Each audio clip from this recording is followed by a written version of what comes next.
Економски раст од 3,1 наместо 2,8%, реален раст на платите од плюс наместо минус 3%, буџетски дефицит од 4 наместо 5,3%, инфлација од 4,5% наместо 14,2%. Премиерот Мицкоски со факти за двегодишното владење споредено со она на СРСМ во време на криза. Според него, владата успешно се справила со нафтената криза, која е поголема од трите последни енергетски кризи заедно, односно војната во Украина и оние од 70-тите години на минатиот век.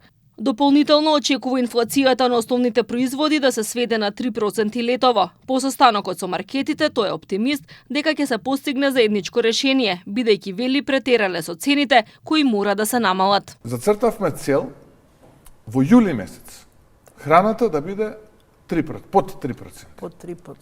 Таква цел зацртавме. Да. И сега тоа има одредени услови. Тие услови кои се? Во еден или во два закона ќе треба да се направи одредена измена, која што ќе треба заеднички да ја усогласиме со дистрибутерите и со производителите. Мислам дека ќе најдеме заедничко тло и тоа ќе го направиме.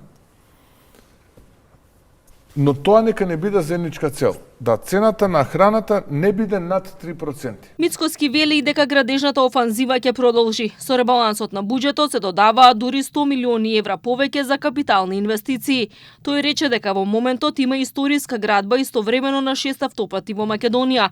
Се работи на 3 делници што ги гради Бехтел и Енка. Во првите 3 месеци до година треба да се вози по делниците Кичево-Охрид и Прилеп-Битола, а конечно се избра изведувач за автопатот Скопје-Блаце, односно македонската компанија Гранит. Ке имаме делницата Тетово-Гостивар, ке имаме делницата Гостивар-Букојчани, ке имаме делницата Букојчани-Кичево, спојот меѓу автопатот на Синохидро и Бехтел-Енка, ке се дозавршува автопатот Кичево-Охрид, во почетна фаза Блаце-Скопје и во напредна фаза ќе биде Прилеп-Битола. Очекувам прва половина следна година да имаме 10 километри веќе пуштени како автопат на делницата Прилеп-Битола.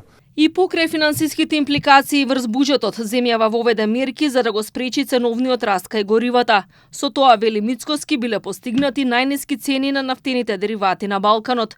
Премиерот смета дека во иднина треба да се искористи и потенцијалот за производство на електрична енергија од обновливи извори. Според него, доколку земјите од регионот се обединат околу енергетските проекти, тоа би можело да го зголеми заедничкиот БДП за дури 26 милиарди евра годишно. Потенцијалот на Македонија, вели Мицкоски, е производство на 3 терават-часови годишно, односно дополнителни 3 милиарди евра годишно, што е зголемување на БДП за 15%.